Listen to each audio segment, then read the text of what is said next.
Jazakallah. Jazakallah. Jazakallah khair. Jazakallah khair.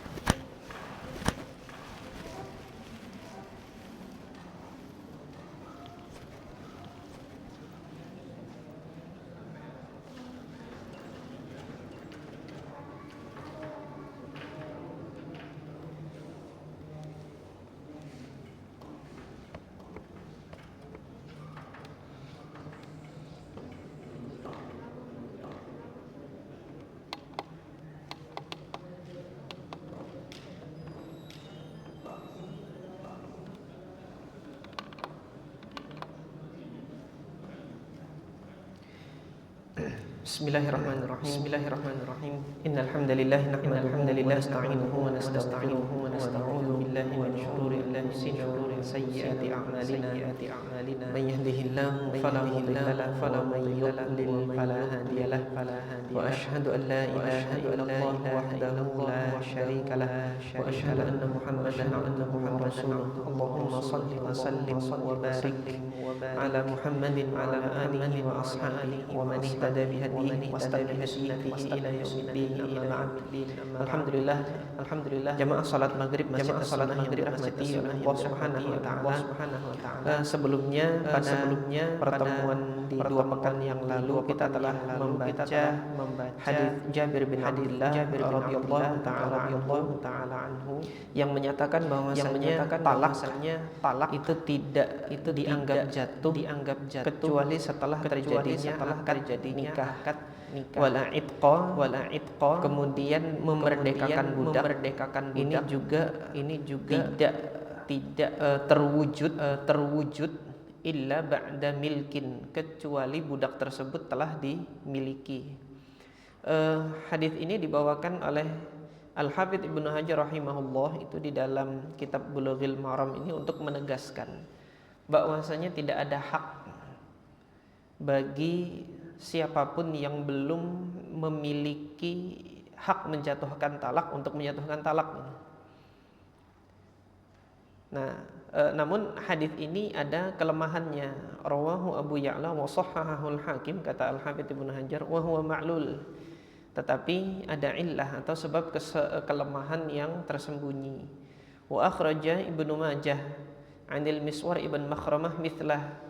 Kemudian diriwayatkan pula dari Miswar bin Makhramah yang semisal, wa isnaduhu hasan, dengan sanad yang hasan, lakinnahu ma'lulun aidan, illahnya juga atau sebab kelemahan yang tersembunyi pula di dalam hadis Miswar ibn Makhramah ini. Jemaah yang dirahmati oleh Allah Subhanahu wa taala, tidak dipungkiri bahwasanya mereka yang tidak memiliki hak untuk menjatuhkan talak, ketika ia mentalak maka talaknya tidak jatuh gitu.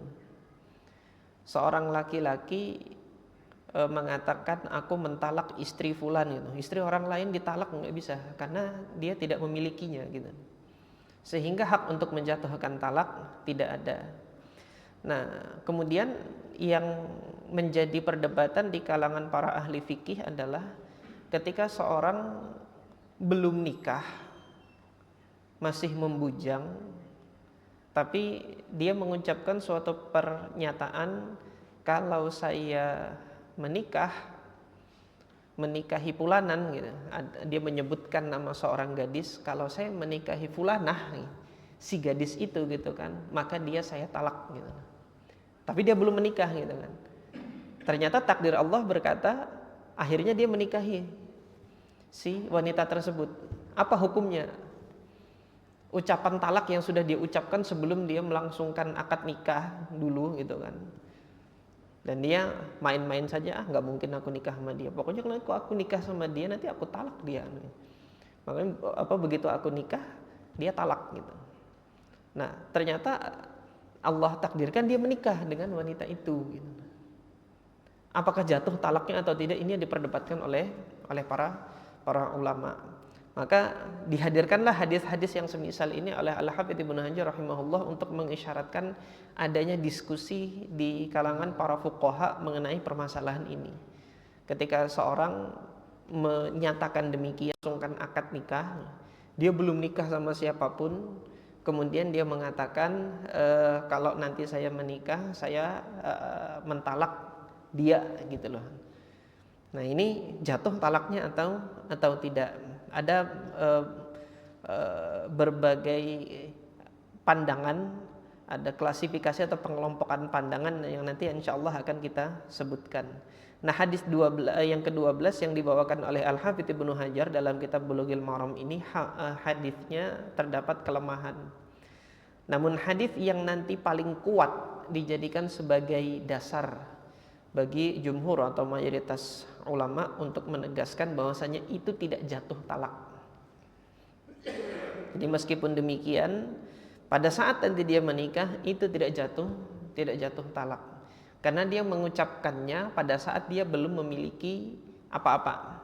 Artinya dia belum memiliki kewenangan untuk menjatuhkan talak, tapi dia udah ngomong begitu. Nah, hadis yang dibawakan adalah hadis Amr bin Shu'aib an abihi an jaddih. Diriwayatkan dari Amr ibn Shu'aib an abihi an jaddih radhiyallahu taala anhu. Amr ibn Shu'aib ini adalah cicit dari Abdullah ibn Amr ibn al-As. Ini pembahasan atau uraian mengenai Amr bin Shu'aib an abihi an jaddihi pernah kami singgung sebelumnya, bahwasanya para muhaqqiqin dari ashabil hadis menyatakan sanad ini adalah sanad yang sahih, diterima Amr bin Shu'aib an abihi an jaddih ini. Di antara yang menyatakan bahwasanya sanad periwayatan demikian ini diterima untuk hadis-hadisnya Abdullah ibn Amr ibn al-As adalah al-Imam Al-Bukhari rahimahullah. Nah, termasuk untuk hadis ini yang diriwayatkan melalui jalur ini, Imam Bukhari menegaskan ini yang paling sahih di antara hadis-hadis yang ada yang menjelaskan tentang permasalahan yang tadi diperdebatkan oleh para ulama mengenai apa, kalau ucapan talak itu disebutkan sebelum dia melangsungkan akad nikah. Apa yang diriwayatkan oleh Abdullah ibn Amr ibn al-As radhiyallahu anhu, beliau mengatakan qala Rasulullah sallallahu alaihi wasallam. Rasulullah sallallahu alaihi wasallam bersabda, la nadra, tidak ada nazar, libni Adam, bagi ibnu Adam, fi ma la yamlik, dalam perkara yang dia tidak memilikinya. Dalam perkara yang dia tidak memilikinya tidak ada nazar bagi dia. Dan dalam perkara yang ia tidak mampu untuk melaksanakannya, maka tidak ada nazar bagi dirinya. Artinya ketika dia mengucapkan nazar dan dia belum memilikinya, tidak ada nazar itu, tidak terwujud nazarnya. Wala itqa, tidak pula ada itaq atau membebaskan budak. Tidaklah seorang budak itu dibebaskan kecuali setelah dia memiliki budak tersebut. Nah, dia belum memiliki budaknya mengatakan kalau orang itu menjadi budak saya, dia bebas. Tapi budaknya belum jadi miliknya gitu kan. Di kemudian hari ternyata dia beli itu budak itu, apakah otomatis bebas atau tidak dengan perkataan sebelumnya? Nah, maka hadis ini menyatakan tidak berlaku ucapan sebelumnya itu, sebelum dia memperbaharui ucapannya lagi. Hal yang sama wala talaqa, tidak ada talak. Tidak ada talak lahu bagi ibnu Adam fi ma la yamlik, dalam hal yang dia tidak memilikinya. Dia tidak punya kewenangan untuk menjatuhkan talak, artinya dia belum memiliki wanita tersebut sebagai istrinya, tidak jatuh talaknya. Gambarannya seperti yang saya sampaikan tadi. Gambarannya ketika dia mengatakan kalau saya menikahi dia, dia tertalak gitu. Saya talak dia gitu. Kalau saya menikahi dia saya talak. Nah, ternyata di kemudian hari dia menikahi, apakah itu sudah otomatis jatuh talak dengan ucapan sebelumnya yang pernah dia ucapkan sebelum dia menikahinya? Hadis ini menegaskan tidak. Wala talaqo, tidak ada talak. Fi ma la yamlik, dalam hal yang dia tidak memilikinya. Karena ketika dia mengucapkan hal tersebut, dia belum memiliki si wanita tersebut. Nah, kalau dia mengucapkan kata talak untuk wanita lain yang dia bukan miliknya, dia istri orang, terus dia mengatakan talak gitu, Ini juga tidak jatuh, ini sepakat para ulama demikian. Yang terjadi perbedaan pendapat adalah dia menunjukkan kalimat talak itu pada seorang wanita yang belum dia nikahi, di kemudian hari ternyata dia nikahi wanita itu, talak atau tidak. Nah, ini yang diperdebatkan oleh para ulama. Nah, jadi ini intermezzo, ini salah satu sastra Arab itu. Nama kitabnya itu apa saya lupa, Libni Sayyidihi, tentang gharaib, peristiwa-peristiwa yang jarang terjadi. Yang salah satu kisahnya itu disebutkan ada seorang laki-laki mentalak istrinya itu 5 dalam satu hari. Bingung orang. Loh, bukannya batas maksimal punya istri itu 4, kok bisa dalam satu hari dia langsung mentalak 5 gitu loh. Istri dari mana dia dapat gitu kan. Jadi dikisahkan oleh Ibnu Sayyidihi itu nama kitabnya saya lupa gitu kan. Tapi ini insya Allah nggak benar gitu. Riwayatnya juga ini bagian dari karya sastra. Bagian dari karya sastra. Seorang suami punya istri 4 berantem. Ketika dia berantem, muyak sudah suaminya nih. Kamu kalau nggak mau diam, saya talak. Nggak mau diam dia, sudah talaknya. Ternyata gitu kan, 3 istrinya yang lain ngebela istri pertama yang dia talak ini. Kok cepat betul lisan kamu itu menjatuhkan talak kepada wanita yang sudah menemani perjuangan kamu dari awal. Istri pertama tuh yang ditalak gitu kan. Kamu juga kalau nggak terima saya talak gitu kan. Iya, saya nggak terima. Iya, talak, jatuh. 2 sudah dia. Protes lagi 2 temannya, kamu nggak kasihan sama ini gitu kan. Istri yang kedua, yang ketiga dan yang keempat protes lagi. Kalian berdua nggak terima, saya talak juga kan. Iya kami nggak terima gitu kan. Talak 4 sudah. Ribut-ribut dari sebelah, istri tetangga kemudian juga ngomong gitu kan. Apa ini ribut, bisa-bisanya seorang suami mentalak istrinya 4 langsung dalam satu majelis seperti ini gitu kan. Kamu juga talak kalau suamimu mengizinkan gitu kan. Suaminya dari dalam teriak, saya izinkan. Jatuh talak, sehingga ada 5 wanita ditalak dalam satu hari dengan ucapannya itu. Tapi Allah Ta'ala alam kebenarannya iya atau tidak, ini di dalam salah satu literatur sastra Arab disebutkan demikian. Kalau secara hukum syar'i itu terjadi jatuh atau tidak, suaminya bilang gitu, iya saya izinkan, artinya jatuhnya itu dari suaminya dia gitu kan. Nah ini demikian. Kembali kepada permasalahan kita, hadis ini diriwayatkan oleh Al-Imam Abu Daud. Nah di dalam redaksi Imam Abu Daud ada tambahan, wala bai'a fi ma la yamlik, tidak ada jual beli dalam komoditi yang dia tidak memilikinya. Dalam komoditi yang dia tidak memiliki. Artinya kalau ini sudah sepakat para ulama, bai'u ma la yamlik itu haram gitu. Dia belum memiliki benda atau komoditi atau barang tersebut, maka tidak boleh dia memperjualbelikannya. Nah, kalau di dalam jual beli dia nggak memiliki tetapi diberi kewenangan untuk melakukan tasarruf, melakukan transaksi untuk jual beli, dan ini masuk dalam makna dia memilikinya gitu. Karena oleh si pemiliknya diamanahi untuk menjualkan.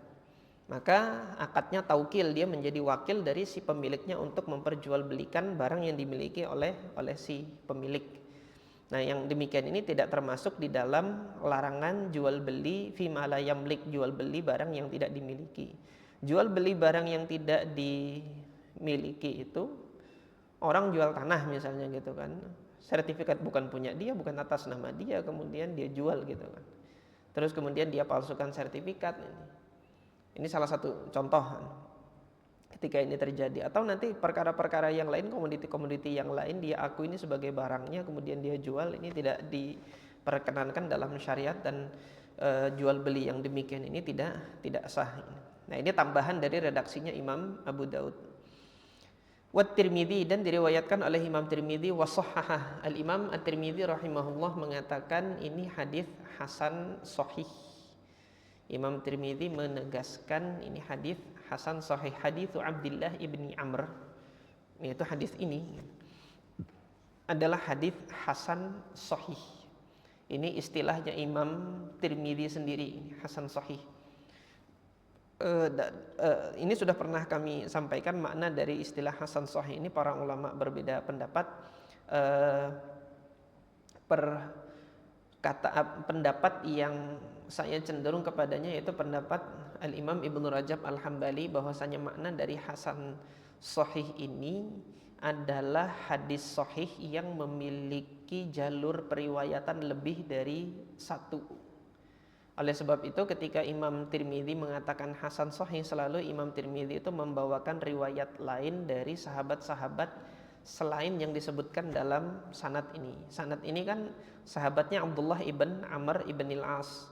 Nah, Imam Tirmidzi untuk kesempatan ini mengatakan wa fil bab, dalam bab ini an Aliyin, ada hadis juga diriwayatkan dari Ali, wa Mu'adz ibn Jabal, dan juga diriwayatkan dari Mu'adz ibn Jabal, wa Jabir, kemudian diriwayatkan dari Jabir bin Abdullah. Ini hadis yang maklul tadi yang kita baca sebelumnya, dibawakan oleh Al-Hafidz Ibnu Hajar sebagai hadis ke-12 di dalam bab Bulughul Maram ini, dalam bab tolak di Bulughul Maram. Wa Ibnu Abbas wa Aisyah, juga diriwayatkan dari Abdullah bin Abbas dan dari Aisyah radhiyallahu taala anhum ajma'in. Nah, sehingga di sini Al-Imam At-Tirmidzi membawakan jalur periwayatan yang banyak, tidak hanya sekedar hasan, tidak hanya sekedar sahih dari satu jalur, tetapi ada banyak jalur lain. Ini yang dimaksudkan maknanya hasan. Karena menurut Imam Tirmidzi hadis hasan itu adalah hadis yang yurwa min ghairi dzalika, yurwa min ghairi wajhin nahwa dzalik, yang diriwayatkan dari banyak jalur untuk makna yang semisal dari hadis tersebut. Jadi hadis hasan menurut Imam Tirmidzi kan ada 3 kriterianya. Alla yakuna rawihi muttahamun bil kadzib, perawinya tidak boleh muttaham bil kadzib. Kemudian yang kedua, alla yakuna syadzan, hadisnya tidak boleh bertentangan dengan hadis lain yang lebih sahih. Kemudian yang ketiga, wa an yurwa min ghairi wajhin nahwa dzalik, diriwayatkan dari jalur lain dengan makna yang semisal. Ini hadis hasan. Nah, sahihnya di mana? Nah, hadis sahih ya syarat yang 5 ini sama seperti pendapatnya para ahli hadis yang lain. Sanadnya bersambung, perawinya adil, dhabit, tidak ada syadz dan tidak ada illah. Sehingga dari kelima syarat ini itu sudah mengcover 2 syarat hadis hasannya Imam Tirmidzi tadi. 2 syarat hadis hasan Imam Tirmidzi yang sudah tercover dari syarat hadis sahih itu kan perawinya tidak muttaham bil kadzib dan kemudian tidak ada syadz, sudah tercover dalam 5 syarat hadis sahih. Tinggal 1 syarat yang belum tercover dari 5 syarat hadis sahih, yaitu apa? Status hadis ini diriwayatkan dari banyak jalur. Ini yang ditambahkan oleh Al-Hafidz Ibnu Hajar, sehingga hadis hasan sahih itu adalah hadis sahih yang syaratnya 5 ini, tapi dia memiliki satu karakter lagi di mana ada banyak jalur yang meriwayatkan semisal dengannya. Sehingga hadis ini tidak hanya sekedar sahih saja gitu kan, tetapi sahih dengan faktor-faktor yang lebih menguatkan kesahihannya lagi. Nah, ketika Al-Imam At-Tirmidzi rahimahullah mengatakan hadits Abdullah ibn Amr haditsun hasanun sahih wa huwa ahsanu syai'in ruya fi hadzal bab, dan ini adalah yang paling hasan diriwayatkan di dalam bab ini. Dalam literatur yang lain Al-Imam At-Tirmidzi menyebutkan bahwasanya Imam Muhammad ibn Ismail Al-Bukhari mengatakan ashahhu ma warada fi hadzal bab, yang paling sahih yang diriwayatkan untuk menegaskan permasalahan ini. Permasalahan apa? Permasalahan talak itu tidak jatuh ketika diucapkan sebelum akad nikah. Dan ini pendapat jumhur. Imam Tirmidzi mengatakan wa huwa qaulu aktsari ahlil ilmi, yang paling banyak dari para ulama berpendapat demikian. min ashabin Nabi sallallahu alaihi wasallam wa ghairihim, dari kalangan sahabat Nabi dan juga yang selain sahabat Nabi. Siapa-siapa saja sahabat Nabinya? Ruwiya dzalika an Ali ibn Abi Thalib wa Ibni Abbas wa Jabirin ibni Abdullah wa Sa'id ibn al-Musayyib wal Hasan. Jadi diriwayatkan dari sahabatnya Ali bin Abi Thalib, Abdullah bin Abbas, Jabir bin Abdullah, dan kemudian tabi'innya adalah Sa'id ibn al-Musayyib, kemudian Al-Hasan al-Basri, kemudian Sa'id ibn Jubair ini di Mekah, wa Aliin ibn al-Husain wa Shuraih wa Jabir ibn Zaid wa ghairi wahidin min fuqaha'it tabi'in, dan yang selainnya dari ahli fikih dari kalangan tabi'in. Wabihi yaqulu Syafi'i, ini adalah pendapat yang dipegang oleh Al-Imam Asy-Syafi'i, yaitu apa? Ketika talak itu dijatuhkan sebelum orangnya melakukan akad nikah, baik ditujukan pada wanita yang tidak dia tentukan maupun yang dia tentukan namanya ataupun waktunya, ini tidak jatuh talak. Jadi kan gambarannya atau deskripsinya ini macam-macam ini. Ada yang deskripsinya dia menjatuhkan talak bagi wanita yang hendak dinikahinya tapi global. Ini mutlak. Misal seorang mengatakan kalau saya menikah maka yang saya nikahi itu jatuh talak saya. Dia nggak nyebut nama, terus nggak nyebut asal wanitanya dari negeri mana, dan juga tidak menyebutkan batasan waktunya bagaimana. Ini secara mutlak ini nggak jatuh menurut mazhab Imam Syafi'i dan jumhur tadi ya. Tapi nanti ada kalanya seorang mengatakan namanya disebut Fulanah binti Fulan, Fulanah binti Fulan. Nanti kalau saya nikahi Fulanah binti Fulan itu, maka dia talak setelah saya nikahi. Maka ketika dia menikahi Fulanah yang memang benar disebutin namanya itu, apakah jatuh talak atau tidak? Mazhab Imam Syafi'i juga tidak jatuh. Nah nanti mazhab yang lain menyatakan jatuh kalau dia menyebut nama. Yang ini diriwayatkan dari Abdullah ibn Mas'ud. Wa ruwiya an ibni Mas'ud annahu qala fil mansubah.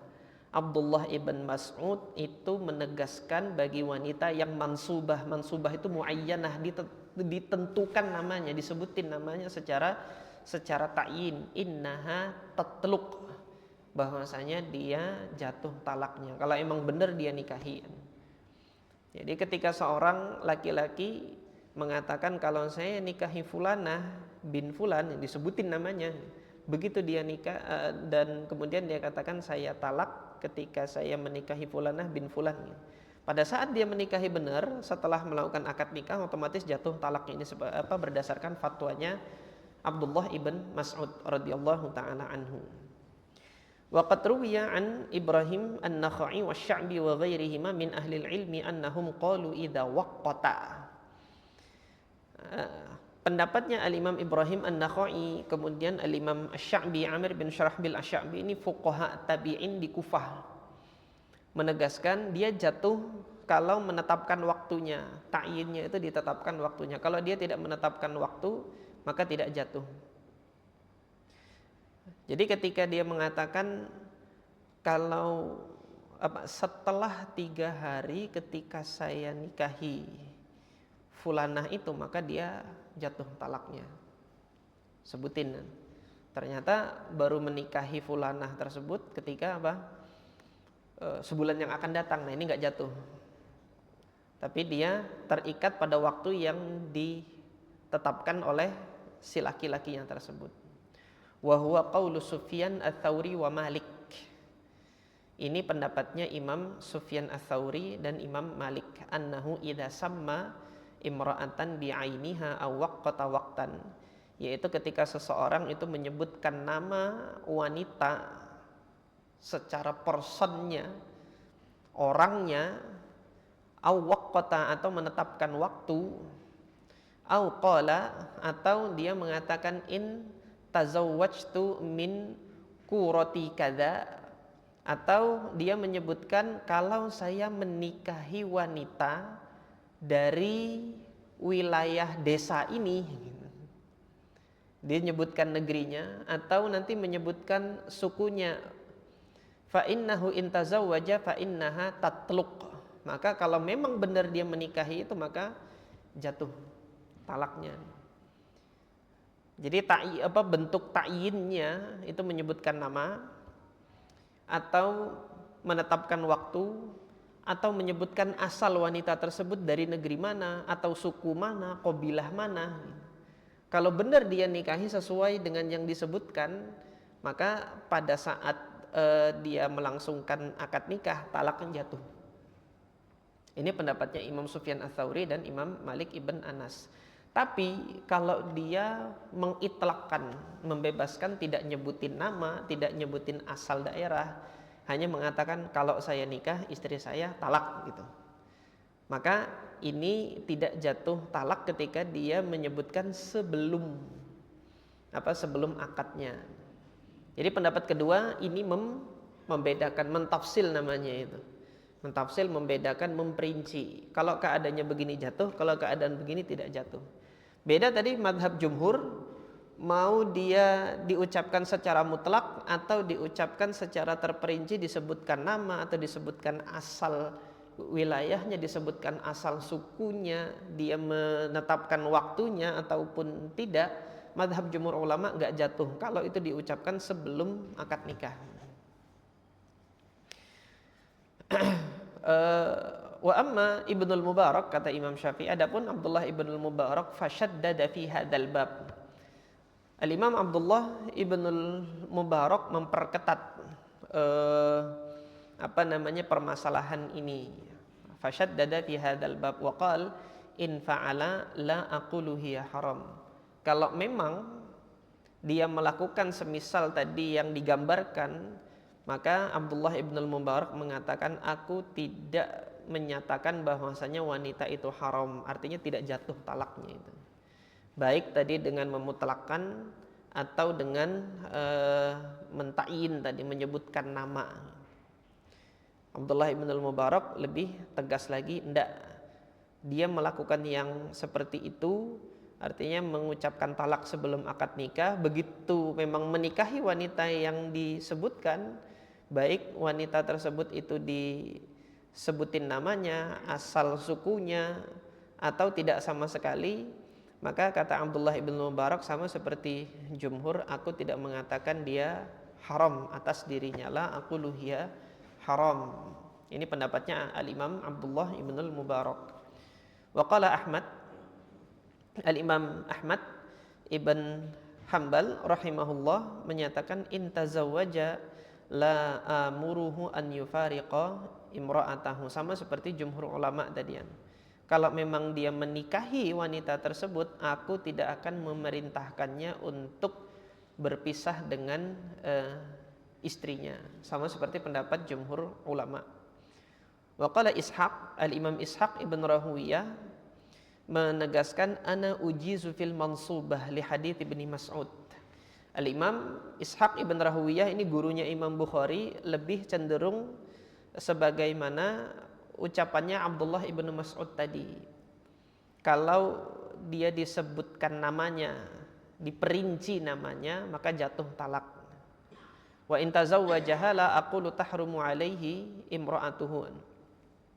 Nah, tapi kalau dia menikahi beneran, saya tidak menyatakan dia telah haram terhadap istrinya. Wa wassa'a Ishaqu fi ghairi al-mansubah. Al-Imam Ishaq ibn Rahawiyah dia memperluas pandangannya itu terhadap wanita-wanita yang tidak ditakyin. Jadi ketika mengatakan kalau saya nikah maka istri saya talak, nah di sini yang tadi Imam Ishaq mengatakan tidak haram bagi suaminya itu, artinya tidak jatuh talak. Nah, ini ada banyak pendapat lagi yang dinukilkan oleh Al-Imam At-Tirmidzi rahimahullah di dalam bab ini, yang menunjukkan bahwasanya khilafnya ini rumit di kalangan para fuqaha. Nah, hadis bab, yaitu hadis Amr ibn Shu'aib an abihi an jaddihi, ini menegaskan bahwasanya tidak dianggap talak tersebut gitu. Karena ketika diucapkannya dia belum memiliki kewenangan untuk menjatuhkan talak. Nah, ini yang menjadi sandaran jumhur ulama, yang hadisnya ini dibawakan oleh Al-Hafidz Ibnu Hajar untuk menunjukkan bahwasanya permasalahan ini diperbincangkan, didiskusikan oleh para ulama. Yang sahih di sini Allahu taala alam, yang saya cenderung yaitu kepada madhab jumhur ulama, artinya belum jatuh talak ini, bersamaan dengan kerumitan rincian-rincian tadi yang disebutkan oleh para fuqaha, baik dari kalangan tabi'in, dari kalangan sahabat tabi'in dan atba' tabi'in, sebagaimana tadi dinukilkan oleh al-Imam At-Tirmidzi rahimahullah. Kemudian jamaah sekalian yang dirahmati oleh Allah Subhanahu wa taala, hadis yang terakhir dari bab ini adalah hadis yang mulia, yang menjadi patokan, menjadi kaidah umum di dalam agama kita untuk syarat taklif. Taklif itu penugasan syariat. Artinya seorang hamba itu sudah ditugaskan untuk menjalankan syariat Allah Azza wa Jal ketika kapan? Nah, ini disampaikan dalam hadis Aisyah radhiyallahu taala anha. Qala rahimahullahu an Aisyah radhiyallahu taala anha anin Nabi sallallahu alaihi wasallam qala rufi'al qalamu an thalathatin. Qalam, pena itu diangkat dari 3 orang. Pena yang dimaksud di sini adalah qalamul adzab atau qalamul ithmi, pena yang mencatat dosa. Tapi kalau pena untuk mencatat pahala tidak diangkat, tetap dia mendapatkan pahala dalam keadaan yang 3 ini, yang terutama dari terhadap anak kecil sebelum dia akil balik. Karena terdapat hadis-hadis Nabi yang menegaskan bahwasanya ibadah yang dilakukan oleh anak-anak yang belum akil balik ini diterima oleh Allah Subhanahu wa taala. Salah satunya ini disebutkan oleh Shahibus Subulis Salam, salah satu hadis yang menyebutkan gulamul Yahudi, ada seorang anak dari kalangan Yahudi, alladzi kana yakhdumun nabiyya, yang dia itu berkhidmah kepada Nabi tapi agamanya Yahudi. Fa'arada alaihi Nabi sallallahu alaihi wasallam al-Islam fa aslam. Ditawarkan keislaman kepadanya, maka anak Yahudi tersebut masuk Islam padahal dia belum akil balik. Faqal, maka Nabi mengatakan alhamdulillahilladzi anqadhahu minan nar. Segala puji bagi Allah yang telah menyelamatkannya dari api neraka. Kemudian di hadis yang lain ketika haji wada'nya Nabi sallallahu alaihi wasallam, annamra'atan rafa'at ilaihi sallallahu alaihi wasallam sabiyan. Ketika seorang wanita mengangkat anaknya itu pada saat Nabi wukuf di Arafah, menanyakan faqalat ali hadza hajjun, apakah untuk anak yang sekecil ini itu sudah mendapatkan haji, ali hadza, apakah dia dapat pahala haji gitu kan? Faqala na'am, iya kata Nabi, walaki ajrun, kamu juga dapat pahala karena membawa ikut serta dia berhaji. Wa nahwu hadza katsirun fil ahadits. Al-Imam Al-Amir As-San'ani mengatakan hadis-hadis yang semisal ini banyak. Jadi yang dimaksud di sini rufi'al qalam, diangkat pena dosa dari 3 orang ini. Jadi di antaranya dari anak kecil hingga dia dewasa. Yang pertama disebutkan dalam hadis ini anin naimi hatta yastayqidha, dari orang yang tidur sampai dia bangun. Seorang ketiduran melewati waktu sholat sehingga dia tidak melaksanakan sholat, maka dia terlepas dari dituliskannya dosa. Tetapi pada saat dia bangun dan dia ingat, wajib bagi dia untuk melakukan melakukan salat. Anin naimi hatta yastayqidha. Wa anis saghiri hatta yakbura. Dari anak kecil itu diangkat pena perbuatan dosa ini hatta yakbura, sampai dia dewasa. Wa anil majnun, dan diangkat pula pena itu dari orang yang majnun, orang yang gila, hatta yaqila, sampai berfungsi kembali akalnya itu. Atau dalam riwayat yang lain au yufiqa, sampai dia sadar dari kegilaannya. Emang ada saat orang yang gila sembuh, alhamdulillah ada banyak gitu kan di tempat-tempat rehabilitasi itu, ketika dirawat alhamdulillah dia bisa kembali lagi fungsi akalnya dan kemudian sehat kembali kepada keluarganya. Ini ada banyak gitu. Jadi kita tidak jangan sampai menilai itu melihat orang gila yang di jalanan gitu kan, kok nggak sembuh-sembuh, ya nggak ada perawatan, dia dibiarkan di jalanan begitu. Tetapi ketika dilakukan treatment itu kan di rumah sakit jiwa, insya Allah ada progres yang baik ketika dilakukan pada orang-orang yang majnun ini. Tapi ya juga disesuaikan dengan tingkatan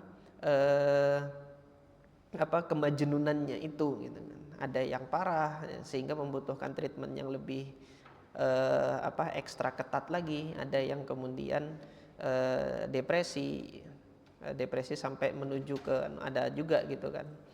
Nah, ini bermacam-macam tingkatannya. Saya tidak memiliki wawasan yang cukup untuk permasalahan itu. Nanti silahkan ditanya kepada bidang yang ahlinya di ilmu kejiwaan ini. Nah, kelanjutannya, siapa yang meriwayatkan hadis ini? Rawahu Ahmad wal arba'ah illa Tirmidzi. Diriwayatkan oleh Imam Ahmad dan ashabus sunan kecuali Imam Tirmidzi. Berarti dari ashabus sunan hanya 3 saja. Al-Imam Abu Dawud, kemudian Al-Imam An-Nasa'i dan Imam Ibnu Majah. Wa shahhahahu Al-Hakim. Disahihkan oleh Al-Imam Al-Hakim. Wa akhrajahu Ibnu Hibban, dan diriwayatkan pula oleh Al-Imam Ibnu Hibban. Nah, jamaah sekalian yang dirahmati oleh Allah Subhanahu wa taala, hadis yang terakhir ini secara zahirnya nampak tidak ada keterkaitan apapun dengan masalah talak gitu kan. Tetapi hadis ini adalah kaidah umum untuk syarat taklif gitu. Syarat penugasan syariat. Jadi orang yang tidak sadar, entah dia tertidur, pingsan, tidak ada ketentuan hukum syariat yang berlaku padanya gitu kan. Wajib sunnah itu tidak berlaku ketika dia sedang tidur gitu. Wa anis saghiri hatta yakbura. Ketetapan hukum syariat, penugasan syariat juga tidak ditugaskan kepada anak kecil sampai dia dewasa, tetapi ketika dia melakukan amal ibadah, dia sudah tamyiz, diterima oleh Allah Subhanahu wa taala amal ibadah tersebut. Ini seperti hadis Amr ibn Salamah yang diriwayatkan oleh Al-Imam Al-Bukhari, yang beliau mengimami kaumnya ketika beliau umurnya masih 6 tahun. Sah sholatnya, dianggap sah karena pada saat itu tidak ada yang paling banyak hafalan Qur'annya di kaumnya, di kampungnya itu melebihi hafalan Qur'annya Amr bin Salamah. Maka kata Amr bin Salamah, faqaddamuni, mereka mengedepankan aku untuk jadi imam gitu kan. Lima talaqqaitu minar rukban, karena aku banyak menghafal ayat-ayat dari kafilah-kafilah dagang yang membicarakan Nabi Muhammad sallallahu alaihi wasallam. Kata Amr bin Salamah, faka'anna yuqarru fi qalbi. Ayat-ayat itu seakan-akan tertancap kuat di dadaku, aku enggak lupa. Maka beliau mengimaminya pada saat itu masih usia 6 tahun, diterima. Nah, tapi untuk perbuatan dosa diangkat pena ini tidak dituliskan kalau dia belum dewasa. Wa anil majnun hatta yaqil. Nah, di sini yang punya keterkaitan hukum dengan talak, bukan talaknya orang majnun. Orang majnun ya sudah barang tentu ketika dia emang gila gitu kan, tapi dia punya istri, dia ngomong istrinya ditalak, itu nggak jatuh talak karena dia majnun. Dia dalam keadaan gila, akalnya tidak berfungsi. Yang jadi perdebatan para ulama kalau akalnya hilang karena mabuk, minum khamr dihanunya. Dia mabuk, minum khamr, apakah jatuh talak ataukah tidak gitu. Ada dua pendapat. Ukhtulifa wa qudukhtulifa fi tolakis sakron. Para ulama itu berbeda pendapat tentang talak yang dijatuhkan oleh seorang laki-laki yang sedang mabok. Apakah jatuh talak atau tidak? Pendapat yang pertama, tidak, annahu la yaqa', nggak jatuh. Kenapa? Hadisnya ini, akalnya hilang gitu. Akalnya hilang berdasarkan pada hadis ini. Siapa yang berpendapat demikian? Yang pertama Utsman ibn Affan, kemudian Jabir bin Abdullah, kemudian Zaid ibn Thabit dan Umar ibn Abdul Aziz wa jama'atun minas salaf. Dan segolongan para fuqaha dari kalangan salaf, wa huwa madhabu Ahmad. Ini adalah madhabnya Imam Ahmad ibn Hanbal wa ahli zahir, dan madhabnya ulama zahiriyah. Dalilnya adalah hadis ini. Ini pendapat yang pertama. Pendapat yang kedua, wuqu'ut talak, orang mabok jatuh talaknya gitu. Orang mabok jatuh talaknya. Lah kan akalnya nggak sempurna, nggak sempurna. Dia masih berfungsi, akalnya cuma ketutup, sehingga tidak hilang sepenuhnya fungsi akalnya, tetapi sebagian dari fungsi akalnya itu hilang pada saat dia mabok gitu. Nah, siapa yang berpendapat bahwasanya ini tetap jatuh? Wa yurwa an Aliyin, diriwayatkan Ali bin Abi Thalib berpendapat demikian, berfatwa bahwasanya orang yang mabok mengucapkan talak maka jatuh talaknya. Nanti kalau beralasan, loh kan saya mabok gitu kan, siapa suruh ente mabok, udah larang mabok malah mabok ini. Dia ngomong kayak gitu, jatuh talak, dijatuhkan talaknya oleh Ali bin Abi Thalib, ditetapkan hukumnya jatuh oleh Ali bin Abi Thalib. Wa Ibnu Abbas, dan kemudian Abdullah ibn Abbas, wa jama'atun minas sahabah, dan kemudian kalangan sahabat yang lain. Ini adalah pendapatnya 3 mazhab dari 4 mazhab tadi. Pendapatnya Imam Abu Hanifah, Asy-Syafi'i, dan Imam Ahmad, jatuh talaknya ini. Hujjahnya apa?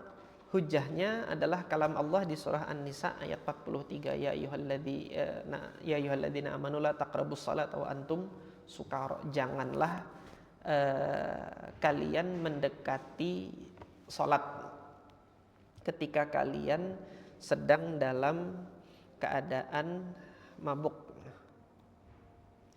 Sudah Isya ya.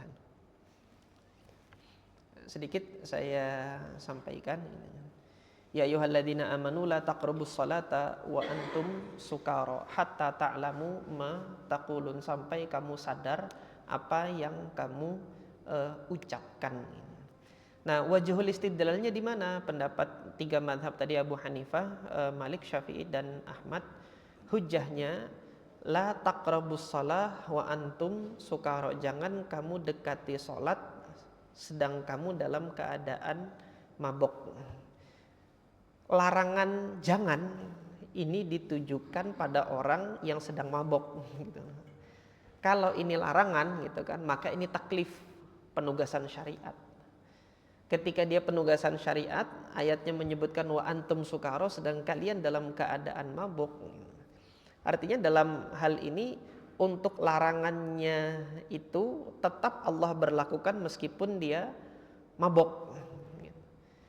Karena seruan ini turun diberlakukan meskipun dia sedang mabok gitu kan.